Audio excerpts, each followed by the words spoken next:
அண்மையில் ஒரு கதை படித்தேன், அழுதுட்டேன். ஒரு பையனை தாய் 10 பாத்திரம் தேய்ச்சே படிக்க வச்சா. அவன் பெரிய இன்ஜினியரிங் காலேஜெலாம் படித்து அமெரிக்காவுக்கு போயிட்டான்.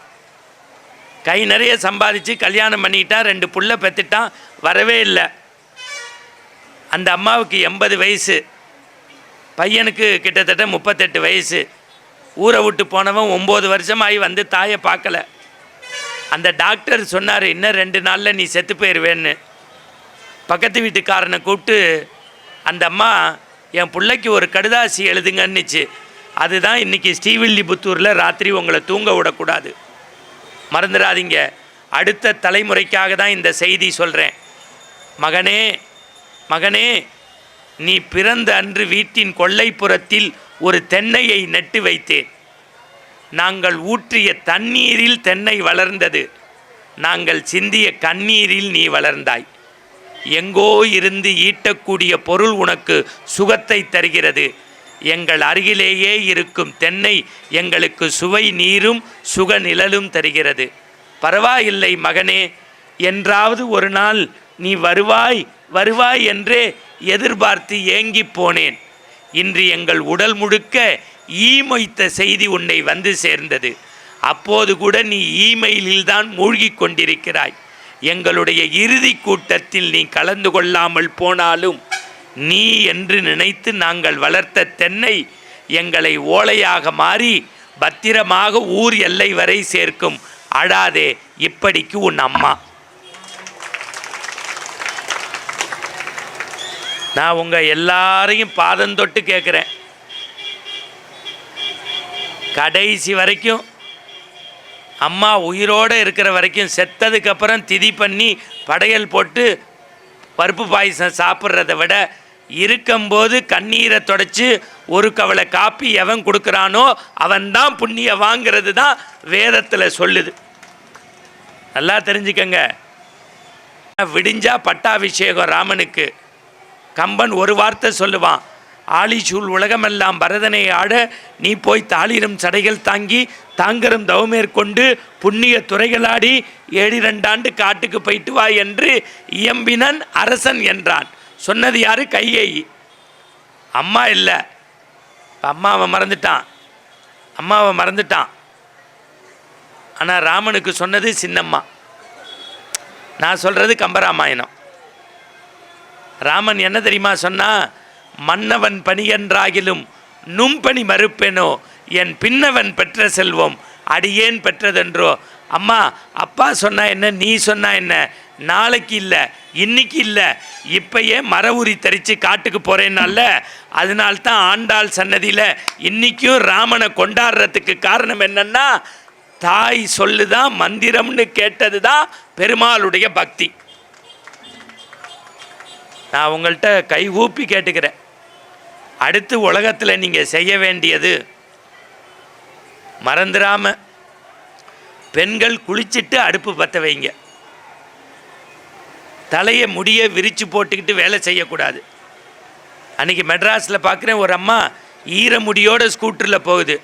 ஏமாண்ணே, லேட்டாக போனால் மேனேஜர் பின்னிடுவாருங்குது.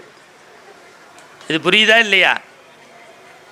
தயவு செய்து சொல்கிறேன், ஒரு கவலை சோத்தையாவது எடுத்து காக்காக்கி வச்சுட்டு சோறு சாப்பிடுங்க. உங்களை கைகூப்பி சொல்கிறேன், உலகத்திலேயே தான தர்மத்தை அதிகமாக பண்ணவன் கர்ணன். கார்த்திகைக்கு பின் மழை இல்லை, கர்ணனுக்கு பின் கொடையில்லைம்பா. ஆனால் விண்ணுலகத்துக்கு போனால் பசின்னா எல்லாரும் துடிச்சுட்டான். உலகத்தில் மண்ணு தானம் பண்ணா, பொண்ணு பண்ணா, கேட்டவருக்கு எல்லாம் பண்ணான். ஆனால் அவனுக்கு பசி. பக்கத்தில் இருந்த தேவர் சொன்னான், உனக்கு பசிக்குதா கர்ணா, உன் ஆள்காட்டி விரலை வச்சு கடிச்சு கடான்னா. அதுக்கு அவன் அந்த தேவர்கிட்ட கேட்டான், இவ்வளவு தானம் பண்ண எனக்கு ஏண்டா பசியை கடவுள் கொடுத்தான்னா? நீ வாழ்க்கையில் எல்லா தானமும் பண்ண, அன்னதானம் பண்ண மறந்துட்டேன்னா. அப்போ அவன் கேட்டான், இந்த கட்டை விரலை எடுத்து கடிச்சுக்கிட்டா எப்படிரா பசி போகும்னா? நீ கடி பசி போகும்னா. 5 நிமிஷம் கடித்தான், பசி போயிருச்சு. ஏண்டான்னா, தினசரி பாரத யுத்தம் நடக்கும், 6 மணிக்கு மேலே சண்டை போடக்கூடாது, விளக்கு வச்சுட்டா நம்ம பாட்டி உயிரோடு இருக்கும்போது சொல்லுவா தெரியுமா, விளக்கு வச்சாச்சு, வீட்டில் யாரும் அமங்கலமாக பேசாதீங்க, கொல்லை பக்கம் கதவை சாத்துங்க, வாச பக்கம் கதவை திறங்க, கை கால் கழுவி திருநீர் பூசி குங்குமம் வச்சு விளக்கேற்றி மகாலட்சுமி வர்ற நேரம்பா. ஆனால் இப்போ 6:30 மணிக்கு நம்மெல்லாம் விளக்க ஆஃப் பண்ணி ஒரு பெட்டிக்கு முன்னாடி உட்காந்து 6:30க்கு அழ ஆரம்பித்தோம்னா 11:30 வரைக்கும் அழுகிறோம். அன்றைக்கி நான் என் பொண்டாட்டிகிட்ட சொன்னேன், லூஸு அவளாவது எபிசோடுக்கு 2 லட்சம் வாங்கிட்டு அழுகிறாடி, நீ மாதம் 300 ரூபா கொடுத்துட்டு அழுகிறேன்னு. நல்லா உண்மையா இல்லையா? மறந்துடாதீங்க, 6 மணிக்கு மேலே சண்டை போடக்கூடாது. கர்ண வீட்டு வாசலில் உட்காந்துப்பானா. இந்த பாரத யுத்தத்தில் போர் வீரர்கள் இருக்காங்கல்ல, எல்லாரும் தட்டை எடுத்துகிட்டு சாப்பாட்டுக்கு வருவாங்களாம். ஒவ்வொரு நாளைக்கு ஒவ்வொரு இடத்துல சோறு கிடைக்குமா. ஆனால் ஒரு வீட்டில் மட்டும் தினசரி சோறு போடுவாங்களாம். அதுதான் விதுரன் வீடாம். இந்த கர்ணன் எல்லாரும் ஓடி வரும்போது போர் வீரர்களை பார்த்து சொல்லுவானா, அதோ அந்த விதுரர் குடிசையில், அதோ அந்த விதுரர் குடிசையில், அதோ அந்த விதுரர் குடிசையில். சோறு போடுற இடத்த காமிச்சதுக்கே பசி போக்குதுன்னா ஸ்ரீவில்லிபுத்தூர் ஆண்டாள் கோவில் வாசலில் பார்த்தேன். அன்னதான கமிட்டின்னு அன்னதானம் போடுறவங்களுக்கு நல்ல ஒரு கைத்தட்டு கொடுக்கலாமே, பத்தாதே.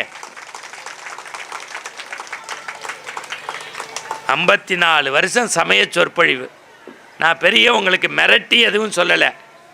சாமி கோவிலுக்கு எப்படி போகணும், சமய சின்னத்தை ஏன் பூசணும், சாமிகிட்ட எதுவும் கேட்கக்கூடாது, தாய் தகப்பனை நல்லா வச்சுக்கணும். அதை விட ரொம்ப முக்கியம், ஒரு நாளைக்கு ஒரு புஸ்தகத்தையாவது உங்கள் பிள்ளைங்களை படிக்க சொல்லுங்கள். ஏன்னா சின்ன வயசில் நான் விளையாண்டுட்டு இருந்தேன். வீட்டுக்குள்ளே வந்தோடனே எங்கள் பாட்டி இப்படி படியில் உட்காந்துருந்தா. என்ன பாட்டி செய்கிறேன்னு? ஊசியில் நூல் கோக்குறேன்னா. இந்த ஜென்மத்தில் கோக்க முடியாதுன்னு. ஏண்டான்னா, ஊசி கீழே விழுந்து 3/4 மணி நேரம் ஆச்சு, நீ வெறும் நூலையே கோக்குறேன்னு. லூசு பையில் ஊசி எடுத்து கொடுறான்னு நான் கொடுத்தேன். காதை கொடுன்னா. எனக்கு விவரம் தெரியாது, ஏன் காதை கொடுத்தேன். ஓன் காதை இல்லைடா, ஊசியினுடைய காதைன்னா. ஊசிக்கு ஏது பாட்டி காதுன்னு? சின்னமாக ஓட்டை இருக்கு பேர், அதுக்கு பேர் காதுன்னா.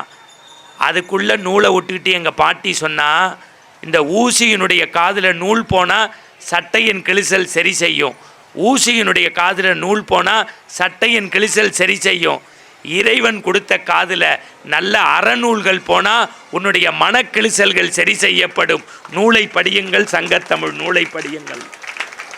தயவு செய்து உங்கள் பிள்ளைங்களுக்கு Facebook, Twitter, YouTube, WhatsApp, iPhone எல்லாம் வாங்கி கொடுங்க. ஒரு நாளைக்கு 15 நிமிஷம் படிக்க சொல்லி கொடுங்க. பிள்ளைங்களுக்கு 7 நாள் பருப்பு பாயசத்தோடு சோறு போடுங்க. ஒரு நாள் பழைய சோறு போட்டால் தான் வறுமைனா என்னன்னு பிள்ளைக்கு தெரியும். உங்களை பாதம் தொட்டு கேட்டுக்கிறேன். அடுத்த ரொம்ப முக்கியமான விஷயம், பெண்கள் நிறையா இருக்கீங்க. உங்களுக்கு ஒரு செய்தியை சொல்லி கொடுத்துட்டு அப்புறம் ஆன்மீகத்துக்குள்ளே போகிறேன். செய்ய வேண்டிய வேலையை செய்ய வேண்டிய நேரத்தில் சரியாக செய்யணும், இல்லைன்னா சிக்கல். அந்த பையனுக்கு வாடா வாடா, நீ மேலே வாடா, வா பாப்பாவை மேலே கூப்பிடு. அடேப்பா, வா வா வா வா, சீக்கிரம் வா. நல்லா எத்தனை உண்டு புள்ள பாருங்கள். இதை விட ஆண்டாள் நாச்சியாரே வர மாதிரி இருக்குடா எங்களுக்கு. வாடா தங்கம், வாடா தங்கம். யார் கூட்டிகிட்டு வந்தா இந்த பிள்ளையா? ஓ, அது அதோட பெரிய பிள்ளையா இருக்குது. இவங்க அம்மா அப்பா யாரும் வந்திருக்கீங்களா? யார் வந்திருக்கீங்க? அம்மா அப்பா யாரும்? வாடா கிட்டக்கு வாடா. எங்கே இவங்க அம்மா அப்பா யாரும் வந்திருக்கீங்களா? நல்ல கைத்தட்டு கொடுங்க இந்த பிள்ளைக்கு. நல்ல பத்தாது. நிர்மலா சீதாராமன் மாதிரி இருக்கப்போ. இதான் ஈன்ற பொழுதில் பெரிது வைக்கும் தன் மகளை சான்றோன்னு என கேட்டதாய். நான் வேறு துண்டு வாங்கிப்பேன். உடனே செக்ரட்டரி பார்க்குறாரு, ஓ அள்ளி கொடுப்பார் போலையே அப்படின்னு. அந்த புள்ள முகத்தை பாருங்கள், எவ்வளோ சந்தோஷம். ஆன்மீகம்ங்கிறது எது தெரியுமா? 10 பேருக்கு முன்னாடி பச்சை பிள்ளைய பாராட்டுறது தாங்க ஆன்மீகம். அந்த பிள்ளைக்கு ராத்திரி தூக்கம் வராது. வீட்டில் போய் சொல்லும், 1000 பேர் உட்காந்துருந்தாங்க, நான் தான் சொன்னேன், தெரியும்ல. அவள் முகத்தை பாரு, ஐஸ்வர்யா ராயை விட அழகாக தெரியுதா. பிள்ளைங்களை சந்தோஷப்படுத்துங்க. குறைகளையே சொல்லி சொல்லி குட்டி காட்டாதீங்க. பிள்ளைங்களை தட்டி கொடுங்க. இப்போ பெண்களுக்கு ஒன்று சொல்கிறேன். நீங்கள் எல்லாமே கோவிலுக்கு போவீங்க, கும்பாபிஷேகம் பண்ணுவீங்க, வீட்டில் நிறைய சமைச்சு தான தர்மம் பண்ணுவீங்க. ஐயோ இந்த விளக்கு பூஜை எங்கள் ஊரில் பண்ணுவாங்க பாரு. எங்கள் ஊரில் பூக்குழி ஆடி மாதம்தான் நடக்கும். ஐயா உங்களுக்கு தான் சொல்கிறேன், ஆடி மாதம் வந்தால் எனக்கு கிடுகிடுத்து போயிடும். ஏன்னா என் மனைவி காப்பி ஆற்றும் போதே என்னை கலங்க வச்சிருவா. மாமா மாமா மாமா அப்படிம்பா. என்னடி? இந்த மஞ்ச வேட்டியை கட்டிக்கங்க மாமா. எதுக்குடி? நம்ம மாரியம்மன் கோயிலில் திருவிழா, அதுக்கு நான் ஏண்டி கட்டணும்? இல்லை எங்கள் அம்மாவுக்கு தலை கிறுக்கிறுன்னு இருக்குது. உங்கள் அம்மாவே 80, அவங்க அம்மா 102. அந்த தலை இருந்தால் என்ன போனால் என்னன்னு அப்படிலாம் சொல்லக்கூடாது மாமா. வீட்டுக்கு வந்த மாப்பிள்ளை மஞ்ச வேட்டி கட்டி விரதம் இருந்தால் அப்படியே நினச்சது நடக்குமான்னு நைஸாக காப்பியோட வேட்டியை கொடுத்துட்டா. கட்டிட்டேன். வேறு எதுவும் வேண்டியிருக்கேன்னு. அதெல்லாம் ஒன்றும் இல்லை மாமா, 8ஆம் நாள் திருவிழாவுக்கு உங்களுக்கு அழகு குத்துறேன்னு வேண்டியிருக்கேன் மாமான்னா. இது எதுக்குடின்னு. அட ஏன் மாமா, என் தங்கச்சி எவனோ பார்க்குறான், வரனே அமையலை. மாப்பிள்ளைக்கு குத்தினா மச்சினிச்சிக்கு கல்யாணம் நடக்குமா? மாரியம்மன் கோவிலில் எவனோ குறி சொல்லியிருக்கான். வேறு எதுவும் வேண்டியிருக்கியான்னு. அதெல்லாம் ஒன்றும் இல்லை மாமா, கடைசி நாள் நீங்கள் நெருப்பு சட்டி எடுக்கிறதா வேண்டியிருக்கேன் மாமான்னா. இது எதுக்குடின்னு. என் தம்பி 12வது ஒரு 20 தடவை எழுதிட்டான் மாமா. நீங்கள் சட்டி தூக்கினீங்கன்னா அவன் பாஸ் பண்ணிடுவான் மாமா. தர்மபத்தினி வேறு ஏதாவது வேண்டியிருக்கியான்னு. இடுப்பில் வேட்டி, கழுத்தில் வேப்பலை மாலை, கையில் நெருப்பு சட்டி, நாக்கில் அழகு, வேறு என்னம்மா வேண்டியிருக்கேன்னு. 12ஆம் நாள் திருவிழாக்கு 15 அடியில் பூக்குழி போட்டிருப்பாங்க மாமா. நீங்கள் மிதித்து குதித்து வந்தால் குடும்பத்துக்கு நல்லதான்னா. நான் சொன்னேன், நான் மிதித்து வரேன், நீ என்னடி செய்வேன்னு. அப்படிலாம் சொல்லாதீங்கோ. எங்கள் சொந்தக்கார லேடிஸ்லாம் வச்சு நீங்கள் அப்படி குதித்து வரும்போது ஓன்னு உழவ போடுவேங்கிறா. நல்ல பக்தி. செய்ய வேண்டிய வேலையை திருப்பி சொல்லுங்க. செய்ய வேண்டிய வேலையை செய்ய வேண்டிய நேரத்தில் சரியாக செய்யணும். இல்லைன்னா சிக்கல் தான். பாருங்கள், இத்தனை பேரும் சொல்லிட்டாங்க சால்வை போட்டிருக்கணும். உங்களுக்கு நீங்களே ஒரு கைத்தட்டு கொடுத்துக்கோங்க. பெண்கள் எங்கே தவறுறீங்கன்னா இந்த டைம் மேனேஜ்மெண்ட்டு. இதே விஷயத்தை நான் அடையார் ஹோட்டலில் MBA படித்தவனுக்கு கோட்டு சூட்டும் எடுத்து மோட்டிவேஷன்னு பேசினேன்னா 3 லட்ச ரூபா போட்டுருவேன். இதே விஷயத்தை காவியை போட்டுட்டு சாமியார்கள் அப்படியே ஹோட்டலுக்குள்ளே நடத்துகிறோம். The man with Scott comes to the palace hotel the management அப்படின்னு. உடனே நம்ம ஆள்கள் இங்கே இலவசமாக நடத்தும் போது தெரிய மாட்டேங்குது. இப்போ உங்களுக்கு புரிகிற மாதிரி சொல்கிறேன். கோவிலுக்கு சரியாக போகணும், புருஷனை நல்லா வச்சுக்கணும், பொண்டாட்டியோட புருஷன் சந்தோஷமாக இருக்கணும், பிள்ளைங்களுக்கு முன்னாடி சண்டை போடக்கூடாது, சமய சின்னம் பூசணும், சாமிகிட்ட அது வேணும் இது வேணும்னு கேட்கக்கூடாது, குலதெய்வ வழிபாடு செய்யணும், தான தர்மம் செய்யணும், தாய் தகப்பனை நல்லா வச்சுக்கணும், புஸ்தகம் படிக்கணும், தேசபக்தியோடு இருக்கணும். இதெல்லாம் சரி. எப்போ செய்கிறது? இப்போ உங்களுக்கு ஒரு கதை சொன்னால் பிடிக்கும். விடிஞ்சா எங்கள் வீட்டில் தீபாவளி. விடிஞ்சா யார் வீட்டில் தீபாவளி? யார் வீட்டில்? அடுத்த வீட்டு கதைன்னா நல்லா கேளுங்க. அதுலேயும் அந்த அம்மா அப்படிங்குது.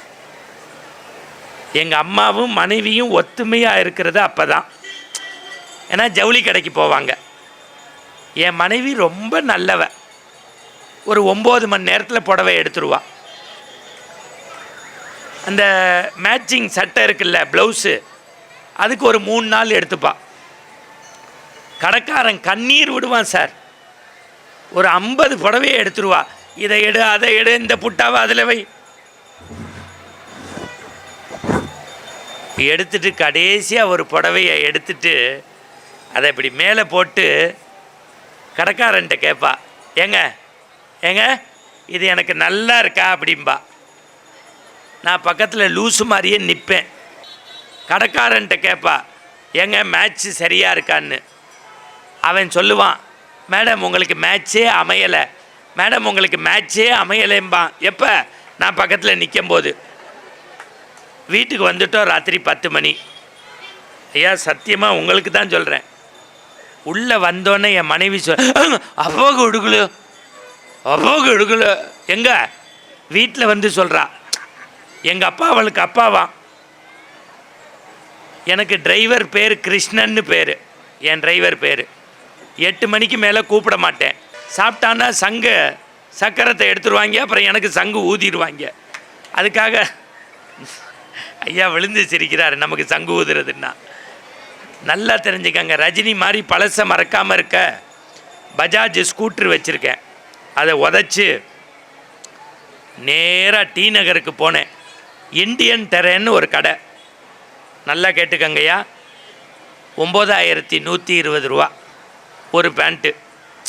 அட எங்கள் அப்பா தானே என்னை படிக்க வச்சு உயர்த்தினார். வாங்கிட்டு வந்து 10:30 மணிக்கு வீட்டில் கொடுத்துட்டேன். இந்த பெண்களுக்கு ஒரு நல்ல பழக்கம் உண்டு. எந்த புடவையோ சுடிதாரோ மிடியோ நைட்டியோ போட்டால் கூட வீட்டில் இருக்கவங்கள்ட்ட காமிக்க மாட்டீங்க. எய்த்த வீட்டு அக்காட்ட போய் அக்கா நல்லா இருக்கான்னு கேட்பீங்க. அவன் நல்லா இருக்குன்னா தான் சோறு, இல்லாட்டி வறுத்து குத்திடுவீங்க. ஆம்பளைகளுக்கு ஒரு நல்ல பழக்கம் உண்டு. யாரும் இல்லாத போது ரூமுக்குள்ளே போய் தனியாக லூஸு மாதிரி பார்ப்போம். அங்கே ஒரு அக்கா சிரிக்குது. நம்ம வீட்டில் நடக்கிறத அப்படியே சொல்கிறான் இந்த பையன். ஏக்கா நல்லா தெரிஞ்சுக்கங்க. எங்கள் அப்பா ராத்திரி 10:45க்கு பேண்ட்டை போட்டு அப்படி வந்தார். ஆள் போய் பேண்ட்டு பின்னாடியே வந்துச்சு. இப்படி பாதம் இப்படி இருந்துச்சு, பேண்ட்டு இப்படி இருந்துச்சு. என்னை பார்த்து கேட்டார், எப்படிப்பா இருக்குன்னாரு. நல்லா இருக்கு. 2 நாள் நீ போனீன்னா அம்மா பெருக்கவே வேண்டாம், அதுவே பெருக்கிக்கும். தெருவில் போனீன்னா முனிசிபாலிட்டி லாரியே வர வேண்டாம், குப்பையை அதுவே எடுத்துரும்னு. அதுக்கு பேர் என்ன?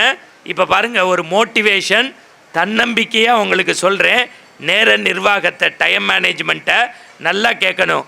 பாதத்துலேருந்து 1 இன்ச்சு கூட இருந்துச்சு. இதுக்கு பேர் ப்ராப்ளம்னு பேர். அதுக்கு உடனே சொல்யூஷன், பிரச்சனைக்கு தீர்வு. என்கிட்ட வந்து கேட்டார், இதுக்கு என்ன பண்ணணும்னாரு. 1 இன்ச்சு மடித்து தைச்சிருன்னு. எங்கள் அப்பாவுக்கு டெய்லரிங் தெரியாது. எங்கள் பாட்டி 90 வயசு, கண்ணு நல்லா தெரியும். அப்படி உக்காந்துருந்தா. எங்கள் அப்பா பேண்ட்டை எடுத்துக்கிட்டு ராத்திரி 11 மணிக்கு வந்தார். அம்மா, 10 மாதம் என்னைய சுமந்து பெத்திய, விடிஞ்சா தீபாவளி, ப்ளீஸ் ஹெல்ப் மீ அப்படின்னாரு. அதுக்கு எங்கள் பாட்டி சொன்னா, போடா லூசு பெத்த லூசு பயலை. யார் பெத்தது? இவ தான். அவள் எப்படி சொல்கிறா பாடு. போடா லூசு பெத்த லூசு பயலை. விடிஞ்சா தீபாவளி, இந்திய தொலைக்காட்சிகளில் முதன்முறையாக. அதுக்கு அடுத்து என்ன? திரைக்கு வந்து புத்தம் புதிய திரைப்படம் திமிருன்னு அவள் போயிட்டா. எங்கள் அம்மாட்ட கேட்டா. எங்கள் அம்மா சொன்னால், விடிஞ்சா தீபாவளி, பலகாரம்லாம் செய்யணும் போயான்ட்டா. எங்கள் அத்தைகிட்ட கேட்டாங்க. அதிரடி விலை குறைப்புன்னு டி நகரில் நம்ம காசை நம்மளே கொடுத்து அடி வாங்கி சாமா வாங்க அவள் போயிட்டா. குடும்பமே குப்புறப்படுத்திட்டோம். நான் ஆண்டாள் சாட்சியாக, பெரிய மாரியம்மன் சாட்சியாக நடந்ததை சொல்கிறேன். நம்புறது நம்பாதது உங்கள் விருப்பம். ராத்திரி 12:30 மணி எங்கள் அப்பா பார்த்தாரு. யாருடைய உதவியும் தனக்கு வேண்டான்னு சொல்லி எல்லாரும் தூங்கினோன்னே எமர்ஜென்சி லேம்பை போட்டு பேண்ட்டை எடுத்து ஒரு மடிப்பு மடித்து அப்படி வெட்டி ஊசியில் நூல் கோர்த்து எம்மிங் பண்ணி வச்சு படுத்துட்டார். 2 மணிக்கு எங்கள் பாட்டி பாத்ரூம் போன கிளவி சும்மா படுத்திருக்கலாம். கண்ணை கசக்கிட்டு 90 வயசாச்சு. அடுத்த வருஷம் தீபாவளிக்கு நான் இருக்கேனோ இல்லையோ, அந்த ஆத்தா அருள் 10 மாதம் நான் சுமந்து இல்லை, அவன் கேட்டு இல்லைன்னு சொன்னா எப்படின்னு யாருக்கும் தெரியாமல் லைட்டை போட்டு அவள் பங்குக்கு ஒரு மடிப்பு, ஒரு வெட்டு, ஒரு தையல் வச்சுட்டாங்க. 3:30 மணிக்கு எங்கள் அம்மா எந்திரிச்சு கேஸ் ஸ்மெல் வருதுன்னு ஆஃப் பண்ணியிருக்கலாம். ஐயையோ, ராத்திரி 11 மணிக்கு என் புருஷன் கேட்டானே அப்படின்னு தாலி செயினை எடுத்து, கல்லானாலும் கணவன், புல்லானாலும் புருஷன், கணவனே கண்கண்ட தெய்வம்னு அவள் பங்குக்கு ஒரு மடிப்பு, ஒரு வெட்டு, ஒரு தையல் வச்சாச்சு. 4:30 மணிக்கு எங்கள் அத்தை எந்திரிச்சா. பாசமலர் சிவாஜி மாதிரி எங்கள் அண்ணன் வளர்த்தாரு, அவர் கேட்டு இல்லைன்னு சொன்னால் எப்படின்னு அவள் பங்குக்கு ஒரு மடிப்பு, ஒரு வெட்டு, ஒரு தையல் வச்சாச்சு. 5:30 மணிக்கு எங்கள் அப்பா சேவல் கூவி எந்திரிச்சு ஜோதிகா குளிக்கிற இதய நல்லெண்ணெயை உள்ளங்கையில் ஊற்றி தலையில் வச்சு தேய்ச்சி மீரா சிக்கக்காய் போட்டு குளித்து தங்கப்பதக்க சிவாஜி மாதிரி பேண்ட்டை போட்டு கீழே பார்த்தா எங்கள் ஊர் பாட்டுக்காரனில் ராமராஜன் போட்டிருந்த ட்ரௌசரை விட கேவலமாக இருந்தது. உங்களுக்கு என்ன நோகாமல் கை தட்டுவீங்க? எங்கள் அப்பா பேண்ட்டு ஸ்ரீவில்லிபுத்தூர் வரைக்கும் வந்து ட்ரௌசராகி சிரிச்சிருக்கு. என் பணம் 9127 ரூபா. இது ஒரே ஒரு கேள்வி தான். உங்கள்கிட்ட ஒன்று தான் சொன்னேன். செய்ய வேண்டிய வேலையை செய்ய வேண்டிய நேரத்தில் செய்யாமல் போனதுனால பேண்ட்டே ஸ்ரீவில்லிபுத்தூர் வரைக்கும் வந்து சிரிச்சிருக்குன்னா நம்ம செய்ய வேண்டிய வேலையை தள்ளி செஞ்சால் ஊர் நம்மளை பார்த்து சிரிக்கும், உலகம் நம்மளை பார்த்து சிரிக்கும். நான் உங்களை பாதம் தொட்டு கேட்டுக்கிறேன். சாமி கோவிலுக்கு போகிறது முக்கியமில்லை. சாப்பிட கொடுக்குற பிரசாத தொன்னையை கண்ட இடத்துல போடாதீங்க.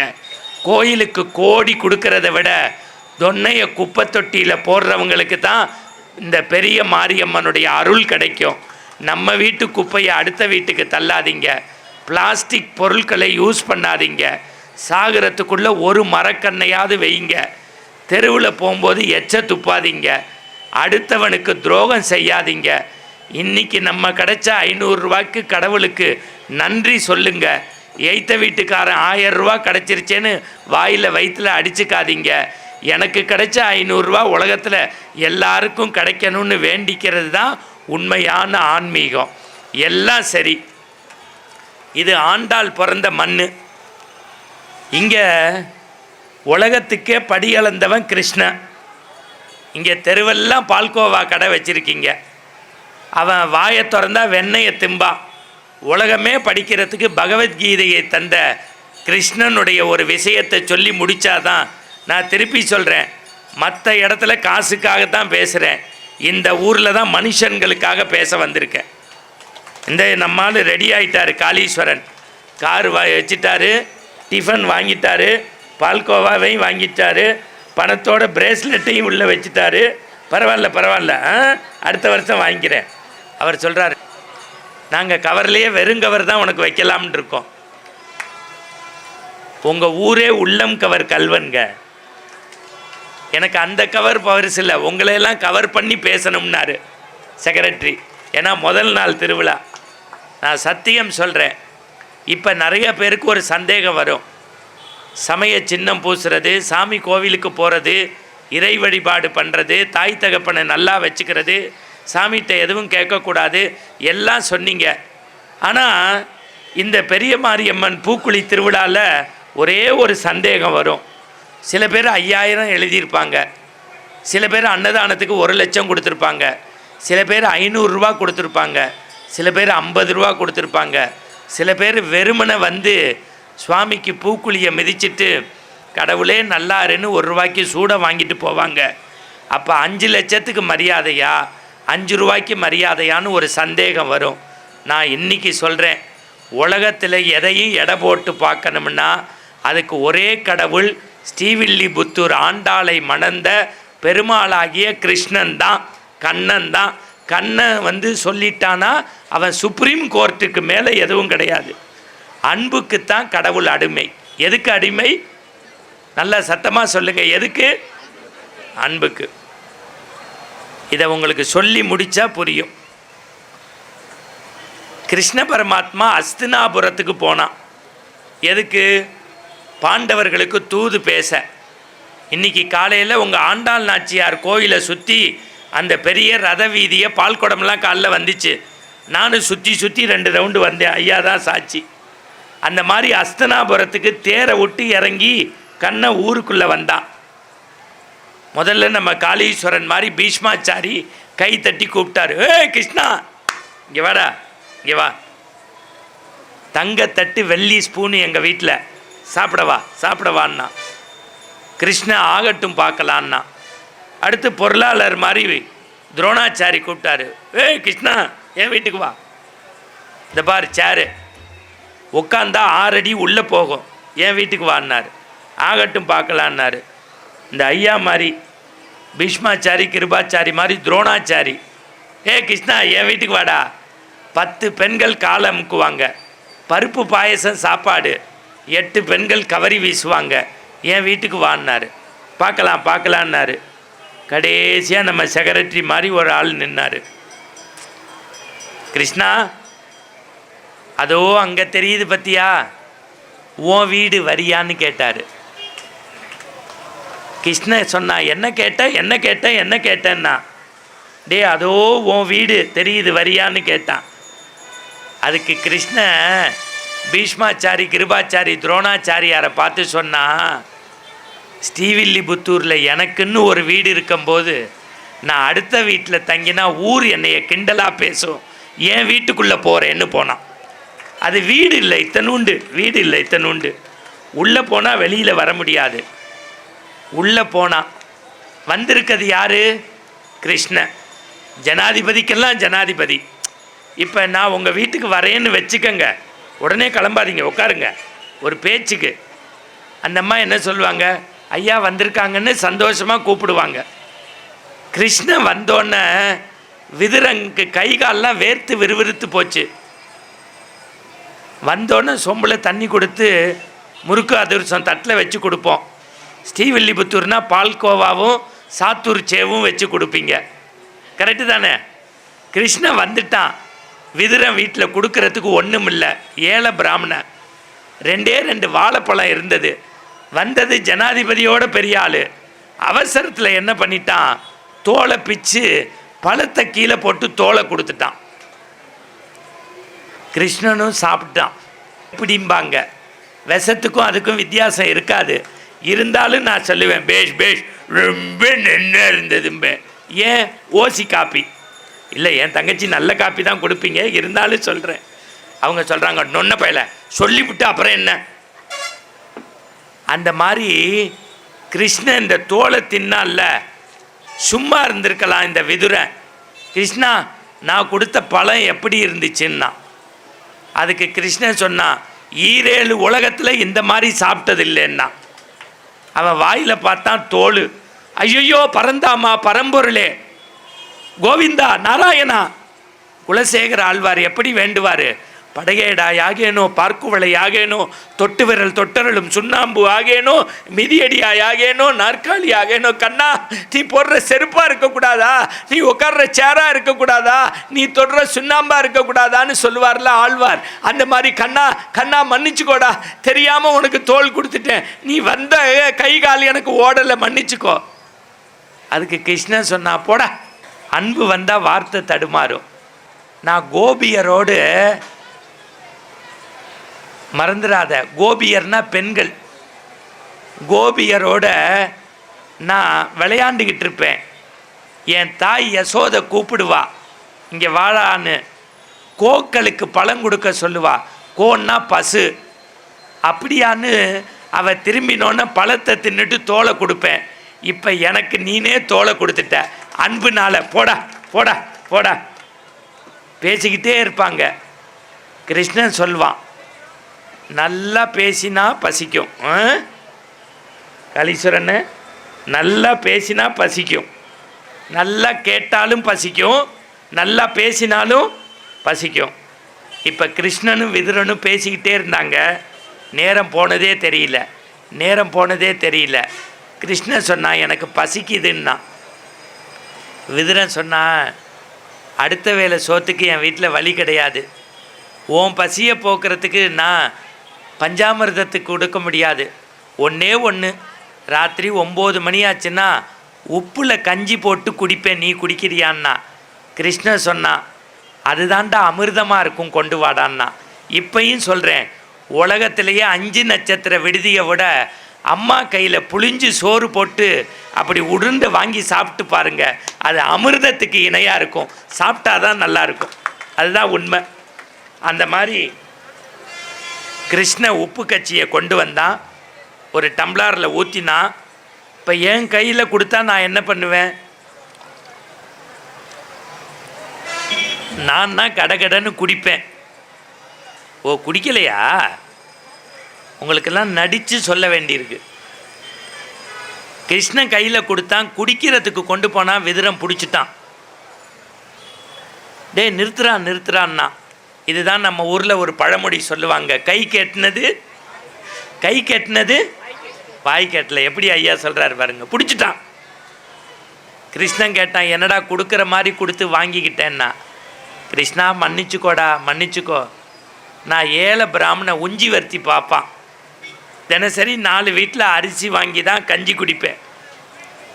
என் வீட்டில் சட்டு முட்டு பாத்திரமெல்லாம் கிடையாது. கஞ்சி குடிக்கிறது ஒத்த குவளை தான். நான் குடிக்கிற குவளையில் நீ குடிச்சிட்டா நீ பரம்பொருள் கடவுள், எச்ச பாத்திரத்தில் உனக்கு கொடுக்கக்கூடாதுடா, தப்புன்னா.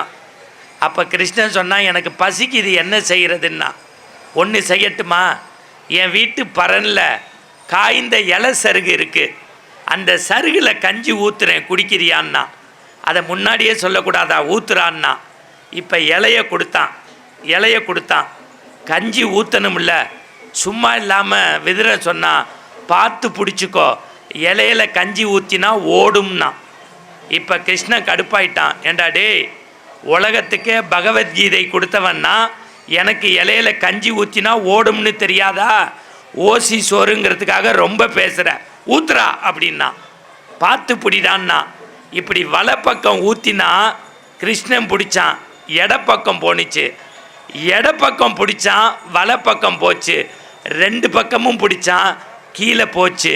இப்போ கிருஷ்ணன் ஒரே ஒரு வார்த்தை சொன்னான், விதுரா, இந்த மண்ணில் புத்தூரில் நான் பிறந்ததனுடைய நோக்கமே கம்சனை அழிக்கிறதுக்கு. எனக்கு 2 கை வேண்டாண்டா, ஒத்த கை போதும். கம்சனை அழிக்கிறதுக்கு எனக்கு 2 கை வேண்டாம், ஒத்த கை போதும். உன்னுடைய குடிசையில் அன்பான உப்பு கஞ்சியை குடிக்கிறதுக்கு 4 கை இருந்தாலும் பத்தாதுரா. உன் அன்புக்கு நான் அடிமை, உன் அன்புக்கு நான் அடிமைன்னா. கடவுள் ஸ்ரீவில்லிபுத்தூர் ஆண்டாள மணந்த கிருஷ்ணனே அன்புக்கு அடிமைனா, பெரிய மாரியம்மன் உங்கள் அன்புக்குத்தான் அடிமையாவாள், ஆணவத்திற்கு அடிபணிய மாட்டாள் என்பதை சொல்லி, வான்மலை வளாது பொய்து மலைவளம் சுரந்து மன்னன் கோன்முறை அரசு செய்து எல்லார் வாழ்விலும் சுபகாரியங்கள் நடக்கட்டும். 10 நாள் நிகழ்ச்சிக்கு வாங்க. அடுத்த ஆண்டு அம்மன் அருள் இருந்தால் கூப்பிடாமலே வருவேன். அவர்களுக்கும் விளம்பரதாரர்களுக்கும் கமிட்டிக்கும் கைத்தட்டி நன்றி சொல்லி விடைபெறுகின்றேன். நன்றி, வணக்கம். ஓம் சாந்தி.